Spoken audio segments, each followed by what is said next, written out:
Hey, what's up guys? In this video I'm going to be showing you how I shoot my YouTube and course tutorials. I've had a lot of you asking me to show you the behind the scenes of what my setups look like, and just FYI, I know I'm going to get some of you guys complaining saying, of course you can shoot professional videos when you have that much gear. I need you guys to realize that this is 7 years worth of accumulating gears. I've shot hundreds of videos in that time and I've slowly upgraded the gear little by little. And I'm going to cut to right now one of the very first shots that I ever took on my used T3i on a DIY slider made out of PVC pipe. So please spare me the comments of saying that I'm just some rich dude who was given money by his parents. But first of all, this is my main setup we have here. This is where I do a lot of gear reviews, talking straight to the camera. Right here we have the 1DX Mark II with a Sigma 20mm lens. I like to shoot a lot of these at 1.4 aperture to get a nice shallow depth of field, unless I'm shooting something where I'm showing a lot of gear, and then I have a much higher aperture. That way I can see the gear and my face in focus at the same time. Now on top here you see we have a monitor. This is a small HD 702 bright. It's a little bit overkill, but I really like it. That way I can see myself while I'm filming myself. And then right here we have the Pad Prompter Pro. This is where I put my phone inside, and yes, I do read from a script for all of my videos. That way they're nice and concise. And this is all sitting right here on a Manfrotto tripod. So there's the camera and lens setup. For the lighting, we use an Aperture 120D, and you see how close this is to my face. Come here, I'll sit down real quick for you. You can see that key light is maybe 2 feet from my face. That makes it a really soft wraparound light. Plus, we have a wide table here that bounces light up, so it's a really soft light. It makes it really flattering and good for interviews like this. And then I just sit here and talk directly to the camera. And then right here you have the audio. I have a couple options. This is the Rode NTG3. I use this guy when I have a lot of stuff on the table, like for this video, for example. If I have both of these on here, it's not very easy to use a mic like this because it gets in the way and it just kind of clutters up the frame. So depending on what I'm filming and how much stuff I have, like for unboxing videos, that's when I'm going to use this mic, just so it keeps my space here nice and open and clean. But when I have a clear space, that's when I'll bring in my Shure SM7B. This is one of the nicest microphones for podcasts or voiceovers or any audio like that. So I really like using this mic. And this is also where I do a lot of live Q&As for our full-time Filmmaker and Course Creator Pro group. So I'll just bring in my laptop like so, plug the mic into this Rode USB interface, which then hooks up to my computer through a little device called a cam link. And this cam link is what converts it from the camera to the computer, from HDMI to USB, which then allows me to live stream from my camera directly onto my computer, onto Facebook and whatever else. And you see up here we have my Canon EOS R directly above head. I haven't used this setup a lot. It's either this or the Sony a7 III that I'll put up here as an overhead cam. So when I'm doing unboxing videos and stuff, I have the main A camera to look into, and then I have the overhead camera to give you a shot of all the stuff on the table here. So that's how I have it set up, with a Kupo light stand. These are like 200 bucks-ish. Super durable. We have a sandbag on the end here to keep it from tilting over, and then we have this arm that juts out, and this little grip type thing that I got from Westcott that allows me to either use my phone up here. Sometimes if I don't have this camera available, I'll just pop my phone in there to film that overhead shot, or we'll use a nice camera setup like this. That way we have a tilt screen that I can watch and see myself working from below. And you'll see right here we have a Joby tripod top head, so I took this off the legs. So that's my overhead setup there. Now as far as audio, I personally like to record directly into my computer, whether it's my Shure mic right here or my Rode mic. I'll just grab my XLR cable and I just record everything over here into this computer. So this is my Focusrite interface, different from the Rode, but they do the same thing, both work well. And we'll talk about this setup in just a second. I'll just swap out whichever mic I'm using and then I'll plug it straight into there. And then I record everything on GarageBand. Yes, it's a free app that comes with your Macs. I record all the audio in here, and then I use their awesome controls here, their EQ. Really intuitive, really easy to use to take out any bass out of my voice or lift the mids and highs and all that. And then I come in here and just export by coming to Share, export song to disk, save it to where I want to, and export, and then it's already on my computer ready to edit. So coming back to our setup here, we have our key light, but we also have some awesome backlights. These guys are Came TV tube lights. They're pretty expensive actually, probably $200, $300, $400 per light, but they're really awesome, really cool backlight. A lot of people have commented how they like the look of those and have asked where I get them. And back here you'll see how they're connected. We have 3 light stands back here. These are Westcott light stands. These are my favorite light stands. They're probably 50 bucks around there. They're very high quality, very durable, and I have like 5 or 6 of them. I love using them. And then back back here connected to the Westcott light stands are these little things that come with these tube lights that actually allow you to put 4 tube lights in one to make one big key light, but I just put 2 on the ends of each and then space them out to create 5 lights for like a cool little backlight here. This light down here that you see, this is a new one that I just got from Westcott called the Westcott Flex. This is a Cine 1x2 RGBW matte, which basically means that I can make any color with this. Any color you can think of, we can dial it in there through their phone app, and then I can make any color backlight that I want. I like using blue because the teal and orange look, my skin is oranges, give it the blue backlight, gives a good contrast. It also works as a great key light. I've mostly used it as an awesome background light because it does so many awesome colors, and it's an area light, so it spreads out evenly really well across the back here. Now, as far as camera settings, like I mentioned, I'm always shooting at, not always, but usually shooting at a 1.4 aperture, so I get that nice shallow depth of field back there. My white balance, I believe, is set to 52 or 5600 Kelvin to match this color light right here. ISO to 100, and then I'm adjusting shutter speed depending on what my aperture is set to. And when it's at 1.4, I bring it up a little bit, as you can't really use ND filters with a pad prompter like this, nor with my 20mm Sigma lens that is kind of fisheye, doesn't allow you to thread in filters. So that's the basic setup when I'm doing these tutorials. We'll walk you through in just a second, show you kind of the process of how I actually film these. But let's now check out this setup over here. This is kind of my editing setup. So when I'm doing tutorials where I'm editing on the computer, I'll usually use this guy. That's more like gear centered, and this is more, you know, post-production centered. So same thing, we have the Aperture 120D. Love this as my key light. Again, it's nice and close to my face. I'm sitting about right here usually, maybe 2 or 3 feet from my camera, and this is maybe 2 feet from my face. So we're getting that as close as we can without getting in the frame for that nice soft light. And the microphone I'm using here is the Rode NT1. I put this out of the way when I'm not using it, bring it in, again, plug it into GarageBand, and we're right here ready to film straight into our condenser mic. Let me just grab my camera over here. I'll usually just slide this off, bring over the whole setup, and then pop it on this guy like so. Change my settings just a tad, and then I'll usually have to turn off all these lights over here if I'm filming on that side. And then for my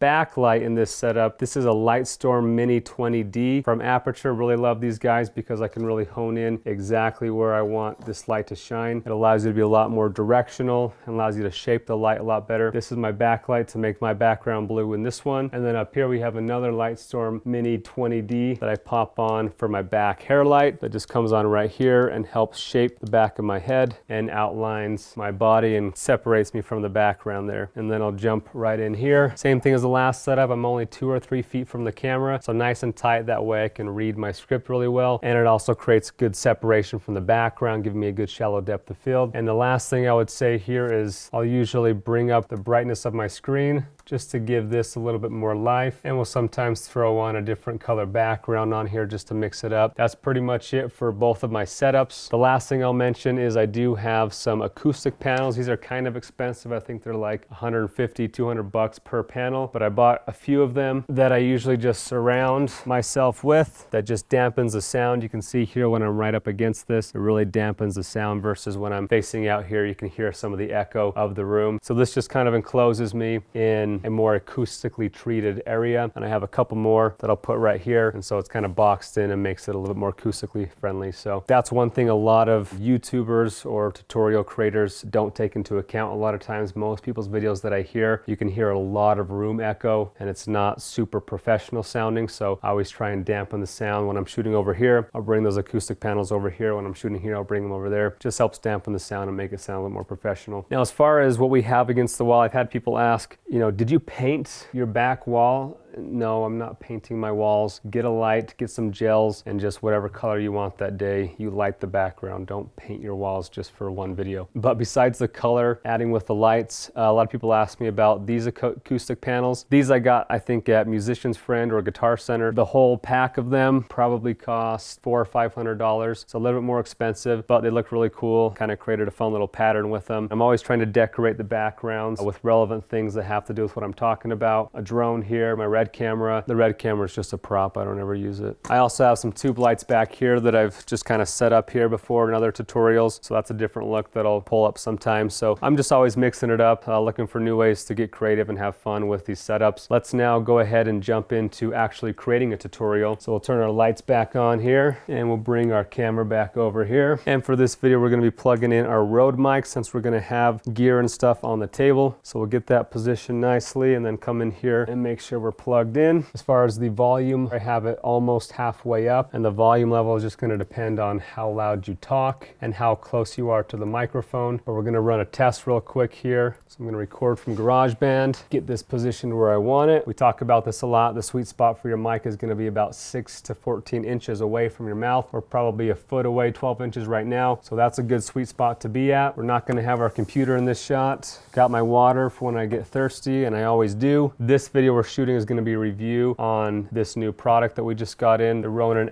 SC, which will be out by the time we release this video. We're going to put that right in frame, get in a spot that I like. Very nice. And I'm just going to have this guy ready because I'm going to be comparing him in just a second. But until then, we'll keep it off to the side, get my frame centered the way I like it, make sure I'm looking pretty. And like I said, I script all my videos, so I came into my notes. Then I'll copy and paste that script into an app called Prompt Smart Pro, which can actually hear my voice and knows when I've finished a line, and it will automatically scroll for me.